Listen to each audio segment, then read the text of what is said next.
Dia, tarde e noite. Nós vamos continuar a nossa conversa aqui sobre a teoria histórico-cultural e o Simpson. Nós viemos, no último momento aqui, conversando um pouco sobre as funções psicológicas superiores, sobre a educação, sobre o desenvolvimento na perspectiva da educação. E aí a gente volta um pouquinho lá nas funções psicológicas superiores para trazer a linguagem que é o centro da nossa discussão. Então, para a função psicológica superior se efetivar como função psicológica superior, ela parte de uma função elementar, que é, vamos dizer, são as mesmas, mas que ela tem que se transformar.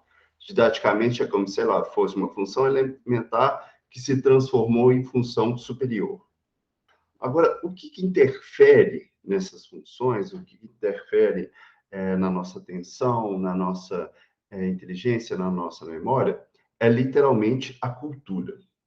Então, função alimentar mais cultura, função superior. Beleza. Agora, essa cultura aqui, ela é transmitida pela linguagem. Se a gente pensa na linguagem, essa sua função primordial, que Vygotsky fala aí, de comunicação ou de intercâmbio, ela é que vai nos realizar e transformar na nossa condição humana.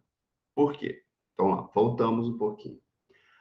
A essência da nossa discussão aqui é que Vygotsky vai partir da junção, ou partir da perspectiva teórica do materialismo histórico, a partir da ideia de Marx, dizendo que nós, humanos, criamos, nós transformamos, nós produzimos o trabalho, nós mudamos o meio em que vivemos. Beleza. Só que, como que a gente muda esse meio? A gente cria, mas a gente muda o meio que vivemos em prol do coletivo, em prol de uma relação social, né? Então, eu mudo em conjunto com o outro. Como é que eu vou mudar em conjunto com o outro? Como é que eu vou passar para o outro que eu criei alguma coisa? Pela linguagem. Então, ela é fundamental no nosso intercâmbio social, é ela que vai nos articular aí. A ideia de Vygotsky é entender como que essa linguagem se instaura, né? É entender como que ela faz com que a gente dê um salto, ajude a gente a dar esse salto, né, na nossa condição humana. A linguagem, ela está extremamente baseada no que a gente já veio conversando sobre mediação. Ela está fazendo um intercâmbio, quando a gente pensa em mediação, a gente está pensando em linguagem. Beleza. A mediação, ela vai ter dois elementos básicos que são extremamente importantes para a gente, que é o instrumento e o signo. Aí, como assim? Então, já vamos pensar numa lógica que eu acho que facilita um pouco, numa lógica da infância. Isso não quer dizer que isso se instaure só na infância, mas vamos pensar nessa lógica da infância. Olha só, eu, enquanto criança, eu preciso resolver algum problema para que eu me desenvolva. O problema é algo central, né? É engraçado pensar nisso, porque em vários livros de Vygotsky, você vai ter lá uma discussão sobre o método, o problema do método, né? Então, o problema é como que a gente se organiza com o mundo. Então, a criança, voltamos lá na criança. Ela tem uma dificuldade, ela precisa resolver aquilo. E para resolver aquilo, ela vai ter que se adaptar ao meio, ela vai ter que comunicar com o outro. Como que a gente comunica com o outro? Os elementos desse processo da mediação, eles podem acontecer numa base instrumental ou numa base de signos. Então, imagine que o instrumento é uma ampliação das nossas relações humanas, né? Das nossas condições humanas, uma ampliação do meu braço, uma ampliação dos meus olhos, uma ampliação que me ajude a resolver um problema. Então, é uma ampliação externa da minha condição humana. Isso é um instrumento, ele vai ajudar na forma da linguagem, então eu posso pensar num fone de ouvido, ele vai me ajudar nessa organização.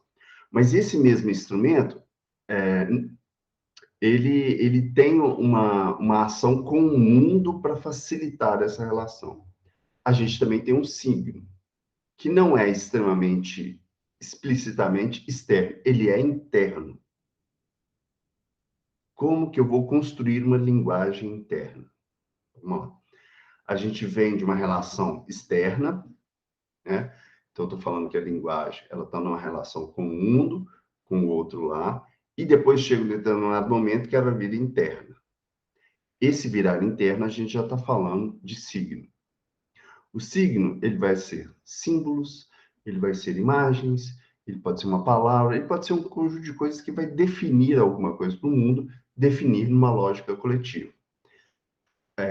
A lógica de instrumento e signo, elas são postas também numa discussão sobre Marx. Marx vai colocar, olha, a gente usa instrumentos e signos para lidar com o mundo. Mas Vygotsky vai trazer aqui para a gente uma outra discussão, lá no Formação Social da Mente, que ele está trazendo da própria psicologia, da psicologia mais comportamental, que vai dizer o seguinte, que a gente tem um estímulo no mundo, então foi lá que eu cutuquei a pessoa, e a pessoa me dá uma resposta. Estímulo-resposta. Eu dei, nos primeiros vídeos que eu apresentei lá para vocês, né, tá a mesa lá a terapia de choque do Simpson lá, então, cada um dando um choque no outro, né? Então, ele recebe um estímulo, alguém xinga ele, ele vai lá, aperta o botão, dá uma resposta. Então, o mundo seria uma articulação entre estímulo e resposta. Só que Vygotsky vai falar assim, ó, entre o estímulo e a resposta tem uma coisa no meio, que é o mundo, que é a cultura, que é como que você vai lidar. E é aí que vai se instaurar essa mediação. É aí que vai dar essa transformação psicológica. Então, voltemos.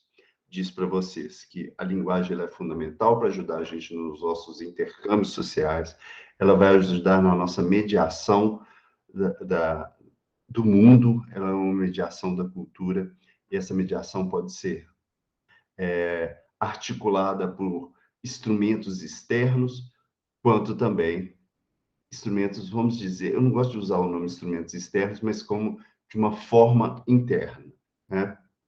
Vamos dar continuidade. Ah, por que eu usei essa imagem aqui da Duff, ou da cerveja Duff?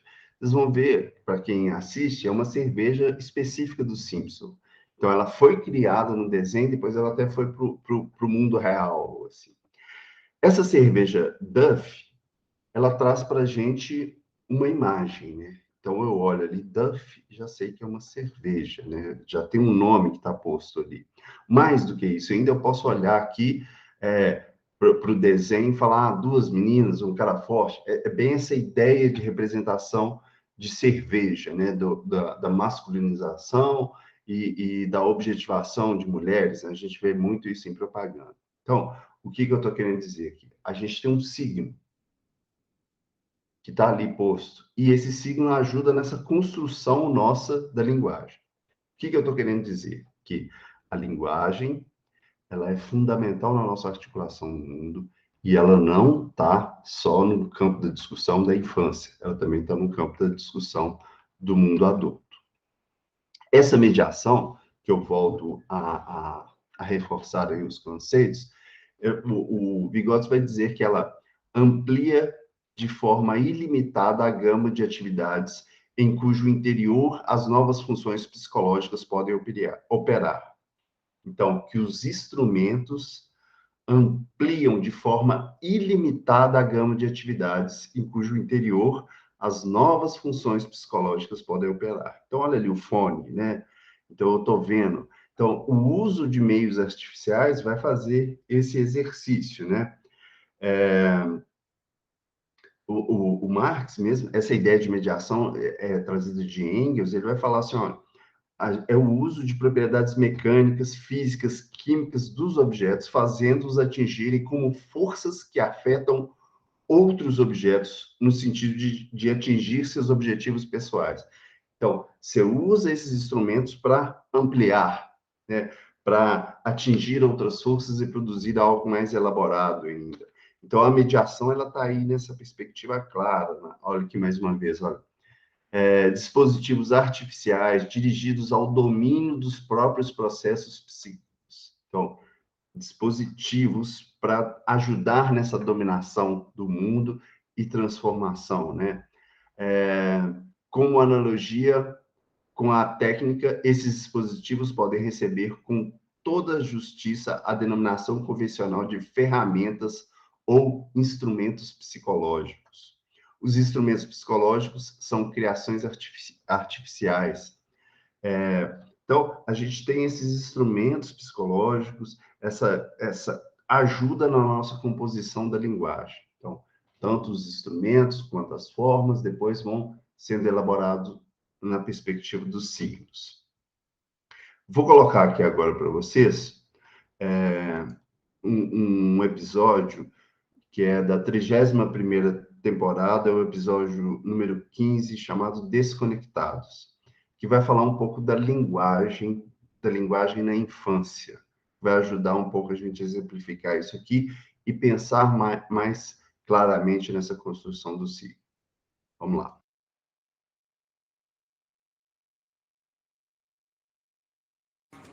Excelente notícia. Fomos escolhidos para uma segunda temporada. E meu apelo? Mas entre mulheres de 25 a 54 anos. Ah, você quis dizer apelação? Bom, essa aí nada feito. Mas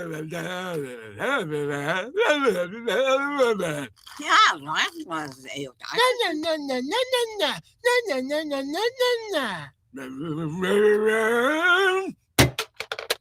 O que foi, minha filha? Está com gases?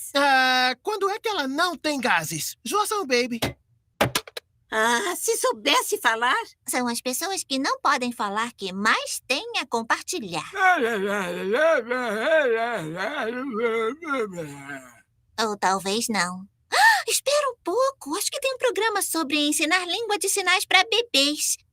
Bebê Sim está aí. Mais leite, mamãe. Eu poderia finalmente falar com minha bebê? Meg, temos uma divertida semana de treinos repetitivos à frente. Por que será que a menina estava tão nervosa? Não se preocupe, bebezinha. Vou ficar bem até amanhã. Agora estou ferrado. Excelente notícia. Fomos escolhidos para uma segunda temporada. E meu apelo?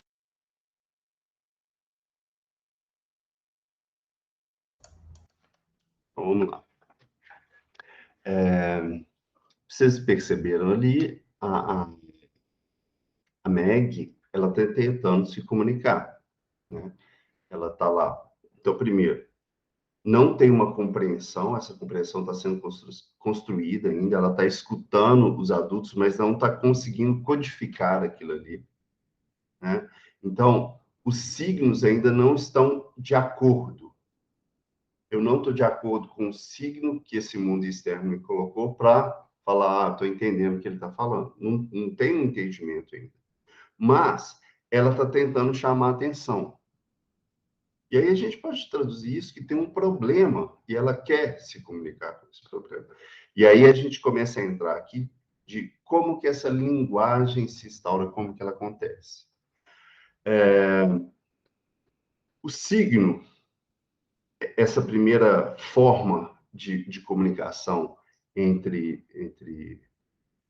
as pessoas, entre o intercâmbio familiar, vamos dizer assim, ele precisa ser instaurado, ele precisa ser dito, olha, isso é um conceito.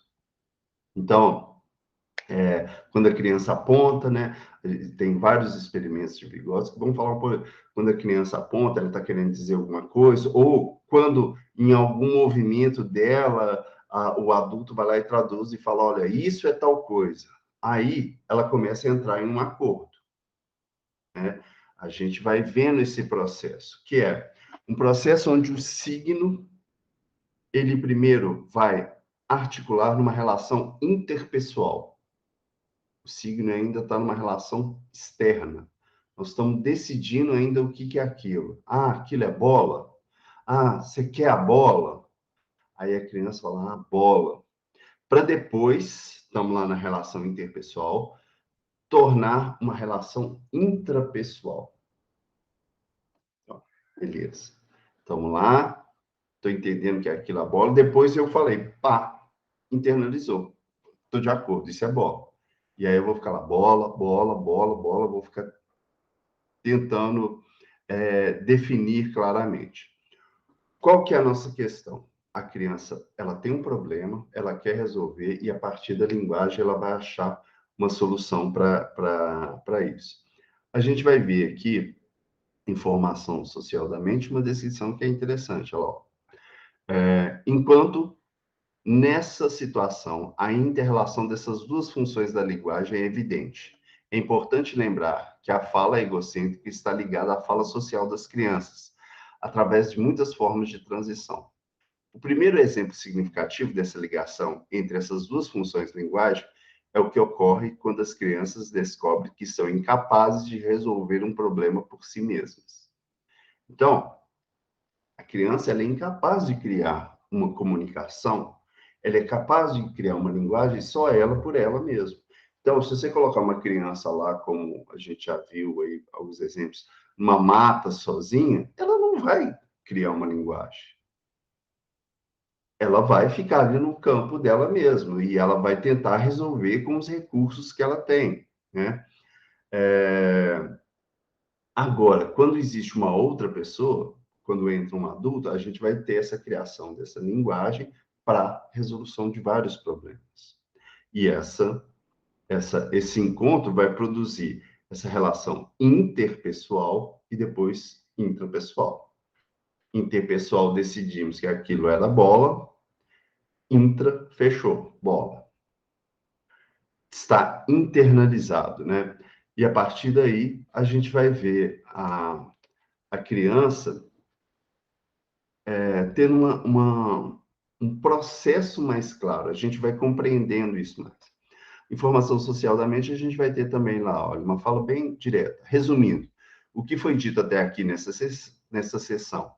A capacitação especificamente humana para a linguagem habilita as crianças a providenciarem instrumentos auxiliares na solução de tarefas difíceis, a superar a ação impulsiva, a planejar uma solução para um problema antes de sua execução e a controlar seu próprio comportamento. Então, a linguagem ajuda essa criança buscando instrumentos auxiliares. O adulto pode ser um instrumento auxiliar que vai ajudar nessa construção da linguagem, porque ela tem que superar algumas coisas, porque ela tem que organizar para executar com mais qualidade. Então, no desenho lá, no último episódio, a Meg está tentando falar que tem um cara caído lá, mas ela não tem ainda. E aí a mãe, a Lisa, fala, olha, tem um programa que ajuda a explicar, né? A criar uma comunicação entre criança, através de signos, mas ali eles estão falando de um outro tipo de linguagem, mas que é representativo disso aqui que a gente está discutindo. Para isso, para que isso se torne mais efetivo, naquele processo de internalização ali que a criança está construindo, ela vai imitar aquilo que foi definido para ela, aquilo que foi conceituado, né? Então, a imitação, ela é um passo importantíssimo nessa construção da linguagem.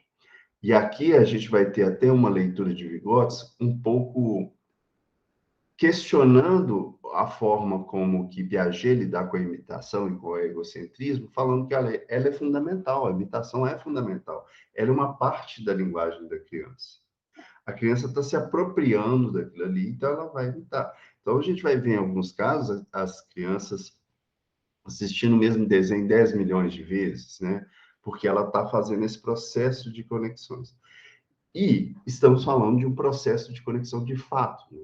Porque o signo, através do momento que ele vai sendo imitado, ele vai sendo clareado, até ele ser definido com mais clareza e a criança ter uma autonomia maior nisso. Então, olha lá, o que se escreve aqui, ó. Pensa-se na imitação e no aprendizado como processos puramente mecânicos. Recentemente, no entanto, psicólogos têm demonstrado que uma pessoa só consegue imitar aquilo que está no seu nível de desenvolvimento. Então, ela entenda o desenvolvimento aqui como processo, ela está processando aquilo. A imitação é indispensável para se aprender a falar, assim como para se aprender as matérias escolares. A criança fará amanhã, sozinha, aquilo que hoje é capaz de fazer em cooperação. Então, isso aqui é muito interessante para a gente. Em um determinado momento, na idade infantil, até os 2 anos, as linhas de desenvolvimento do pensamento e da linguagem, até então independentes uma da outra, se encontram e coincidem, iniciando uma forma totalmente nova de comportamento exclusivamente humano. Então, aqui o que o Vygotsky está falando? De que essa criança, ela está juntando as coisas, ela está repetindo lá, ela está num processo de uma fala egocêntrica, porque ela está dando com uma junção, tanto a linguagem ao pensamento. Então, Piaget vai falar que a criança está falando sozinha lá, nada, sem nada, mas, na verdade, ela está fazendo essa junção, ela está organizando as ideias para que, inclusive, daqui um pouco, ela consiga falar até na primeira pessoa. Como assim? Então, imagina lá, quando a gente pega lá a criança no aprendizado do mundo, na apropriação, a mãe dela vai chegar e falar assim, olha, bebê está com fome? Ela vai falar, bebê com fome. Ela não vai falar eu com fome, porque a centralidade ainda, ela demora um pouco para ser efetivada. Ela precisa internalizar um monte de conceitos até para separar esses conceitos. Então, o egocentrismo, ele é uma fase extremamente importante, onde ela vai repetir, onde ela está ali num processo de organização desses conceitos, né? Então, todas as nossas observações indicam que o discurso interior é uma função autônoma da linguagem. Então, no momento que ela está ali com aquele discurso interior dela, já é uma autonomia da linguagem. Podemos confiantemente encará-lo como um plano distinto do pensamento verbal. É evidente que a transição do discurso interior para o discurso externo não é uma simples tradução de uma linguagem para outra. Então, não é só uma tradução, mas é dessa interiorização. Observando a evolução da linguagem, descobrimos que à medida que a linguagem egocêntrica se desenvolve, ela tende para uma forma específica, completamente abreviada. Omite o sujeito da sentença e todas as palavras ligadas a ele, enquanto preserva o predicado. Essa tendência à predicação aparece em todos os nossos experimentos com tal regularidade que nós devemos pôr que ela seja uma síntese base da nossa linguagem interior. Então, essa predicação é essa centralidade, essa organização que a criança vai adquirindo. Mais do que isso, o signo para a criança, ele se torna um significado. Aí você fala, nossa, como assim o signo se torna um significado? Vamos imaginar lá o exemplo que eu dei lá da imagem do símbolo da cerveja Duff. Então, eu leio lá, fala Duff, cerveja. Mas aí eu descubro também que existe outra cerveja. E aí eu descubro que existe também cervejas em garrafas maiores e garrafas menores. Eu descubro também que existem variações. Eu descubro que as cervejas vão ter gostos diferentes. Então, peraí, o que eu estou querendo dizer? Que o significado coletivo daquilo, ele ganha uma amplitude, né? Então, lá, consequentemente, podemos deduzir que o significado da palavra, que em seu aspecto psicológico é uma generalização, constitui um ato de pensamento no estrito sentido do termo, mas, ao mesmo tempo, o significado é parte integrante da palavra, pertence ao domínio da linguagem em igual medida que é o do pensamento. Então, o significado, ele está lá. Eu penso cerveja. E aí eu vou ter que... Eu já imaginei a coisa e eu vou dando atributos coletivos para aquilo. Não só mais uma imagem, mas eu enriqueço, eu amplio. E aí você vai falar assim, olha, sem significado, a palavra não o é, mas sim um som vazio, deixando de pertencer ao domínio da linguagem. Então, por exemplo, no Simpson, o Homer Simpson, o pai, ele usa muito o termo the. Aí você vai falar, o que é isso? Eu preciso do significado dessa palavra, senão vira uma coisa vazia. Eu preciso de quando é que ele fala isso, como que é que ele fala isso, né? Para entender esse contexto, esse significado de fato da palavra. Então, isso ajuda a entender que ela pode ser simplesmente um som vazio, sem significado, mas, num contexto, ela ganha, de fato, significado. Se a gente amplia mais ainda nessa construção, a gente vai ter o sentido, pensando no sentido como a soma de todos os fatos psicológicos que vão despertar aquilo na nossa consciência. Então, o sentido é uma palavra, é um conjunto de significados já, né? O sentido é sempre uma formação dinâmica, fluida, complexa, que tem várias zonas de estabilidades e estabilidades variadas.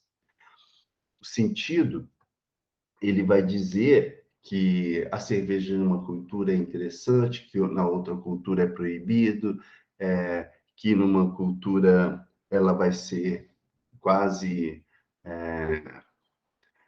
endeusada, em outra não. Então, o sentido vai dizer da cultura, mas também vai dizer da especificidade. Eu fui lá, provei da vivência daquilo e falei, olha, não é bom. Ou, olha, é bom. Olha, eu gosto mais... O sentido tem uma perspectiva mais fluida. Por isso também mais singular nessa perspectiva. Então, ó, fomos do signo, significado, sentido.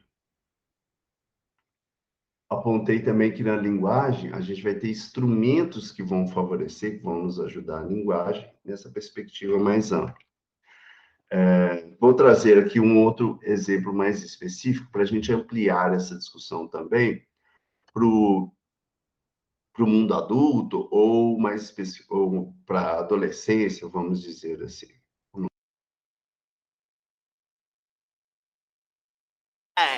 O Alcatraz é famoso, tá ligado? Ele é muito importante. Era o que faltava. Outro garoto suburbano bobo que adora rap. E daí, você gosta de blues? Mas o blues não é nada popular. Cara, você tá pirada. Os rappers pararam de dizer pirada há 12 anos, Bart. Eu tô caindo na real. Pararam de dizer cair na real há 3 anos. Mãe, a Lisa tá me azucrinando. Os rappers ainda dizem isso? Fanático por molho. Os escuros estão na moda. Pai, posso ir ao show de rap? O ingresso é $50. Vai te catar. Tá legal. E se eu mesmo pagar? Problema seu. Te amo, pai. Também te amo, Jerry. Matar pra viver. Calça bag e tênis desamarrados, você vai para uma apresentação de rap? Vou sim! Vou representar no Matar pra Viver, tá ligada? Tudo muito bom. A música rap serve para lata de lixo. Ela estimula brigas, arrogância, agressividade com vadias. Fala sério, mãe. O rap é a poesia das ruas. Você não vai a nenhum show que promove a fala vulgar. Mas o papai disse que eu posso ir. Homer, diga para seu filho que show de rap não é lugar seguro para um garoto de 10 anos. Olha aqui, moleque, sua mãe tem toda a razão. Mas disse que eu podia ir se eu pagasse o ingresso. Ô, Zé Ruela, eu vou te explicar a situação em termos que você possa compreender.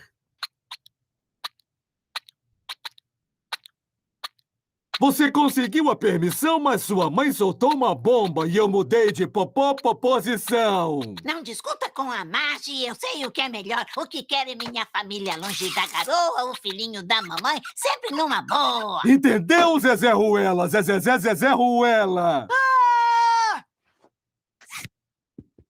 Você pode meu remorso rastrear até seu tamanho aumentar.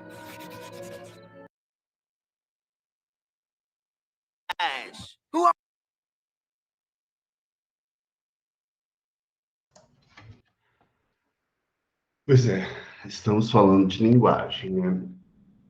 Não mais simplesmente naquela construção para a criança dar conta, mas pensando que ela também vai ter variações de acordo com o contexto, de acordo com a sociogênese, né? De acordo com esse desenvolvimento dos próprios processos de cada um de nós, de acordo com alguns períodos e adaptações, como a adolescência, por exemplo. A linguagem, então, aqui a gente tem alguns exemplos interessantes nesse vídeo, nesse episódio, que, se bem me lembro, é o episódio 16, não, é a temporada 16, episódio 9. Nesse episódio aqui, a gente já começa lá com o Bart falando algumas gírias e a Lisa falando, olha, isso não usa mais, isso não usa mais. Então, quando a gente pensa aqui na linguagem, a gente está falando do sentido dela, da adaptação dela com o tempo, da flexibilidade, da própria mobilidade dessa linguagem, né? E essa mesma forma vai aparecer lá no discurso, na conversa que o Bart vai ter com a mãe. Que a mãe já começa a falar, olha, isso é errado, essa linguagem desqualifica, essa linguagem... Então, a gente tem sentidos diferentes para alguns mesmos significados. Olha que legal. A mãe escuta e tem um sentido de que está falando palavrão, de que aquilo desqualifica, de que aquilo não serve para nada. O filho escuta e entende que aquele sentido é um sentido de pertencimento, é um sentido de grupo, de uma fala onde que estão expressando da mesma forma. Então, olha só, o significado aqui está posto e a gente vê sentidos diferentes para esse significado. A gente tem a linguagem aqui atuando e sendo reflexo da própria sociedade e do contexto que cada um está ali. Aqui, na construção do pensamento da linguagem, vai falar dessa linguagem coloquial e da discrepância, mas, ao mesmo tempo, no movimento que essa discrepância traz. Então, lá, a linguagem coloquial, em razão das suas próprias vacilações e discrepâncias de natureza gramatical e psicológica, vive em uma situação de equilíbrio móvel entre os ideais da harmonia matemática e a fantástica, em um movimento contínuo que chamamos de evolução. Então, olha, numa harmonia lógica, mas ao mesmo tempo fantástica, né? Uma harmonia móvel ali, e que a gente pode ver como uma percepção da evolução da própria linguagem. Então, a linguagem aqui, ela tem uma outra função muito específica, e que a gente poderia também pensar com outras linguagens possíveis, não só o rap, mas como, por exemplo, a música sertaneja. Se a gente pega isso que a gente desenvolveu aqui, de que a gente foi clareando e conceituando, a gente chega num outro conceito muito discutido na teoria histórica cultural, que é a zona de desenvolvimento proximal ou zona de desenvolvimento iminente. O que seria essa zona de desenvolvimento? Para mim, a zona de desenvolvimento é a condição que o mediador, que o educador, que o professor tem de diagnosticar o contexto. Então, e pensa de zona como contexto, de ler aquilo ali e falar, deixa eu ver o que eu tenho aqui. Nesse momento aqui, vamos imaginar lá, por exemplo, uma criança cantando uma música sertaneja. Então, ela tem uma condição real, ela dá conta de cantar aquilo ali, ela percebe os signos, ela vai lá e canta, ela sabe o que ela está fazendo. Mas chega o educador, olha para aquilo ali e fala, olha, existe uma potencialidade. Essa criança aqui, com essa música, ela pode ir lá na frente no seu processo de desenvolvimento educacional. Esse educador viu uma zona de desenvolvimento iminente, uma condição ali de aquilo ali, melhorar. E viu uma zona de desenvolvimento potencial, onde que ela pode chegar. O educador, o que ele vai fazer? Vai pegar a música sertaneja e vai falar, olha, tem isso aqui nessa música sertaneja também, tem esse outro aqui nessa música sertaneja. E aí, a partir daí, a gente vai ver esse processo de ampliação. Então, a zona de desenvolvimento proximal é um dos conceitos também que se trabalha, eu acredito muito nessa leitura diagnóstica que a gente faz do contexto, pensando aonde a pessoa está o que pode ser favorecido e aonde ela pode chegar. A zona de desenvolvimento iminente é o que pode ser favorecido, aonde que eu posso atacar, aquilo que está iminente ali para acontecer. E aí, a criança já com aquele toque, ela já vai desenvolver, já vai caminhar para uma potencialidade mais elaborada. Então, é um outro conceito que vai dizer desse processo da linguagem, mas já pensando numa intervenção nesse processo da linguagem. O próximo passo que a gente vai ter, a próxima discussão que a gente vai ter, já vai ser sobre a arte. Então, eu já trouxe aqui um pouco a arte para falar dessa linguagem, desse processo, mas a gente vai entender mais especificamente como que a arte vai atuar nessa lógica, ok? Então, a gente vai entender quais as possibilidades que ela tem, aonde que ela afeta, como que vai interferir para que o sujeito também vai tendo novas potencialidades e quais as denominações que a gente vai ter em relação a isso, tá bom? Então tá, beijo para vocês, ficamos por aqui e depois a gente continua prosseando mais.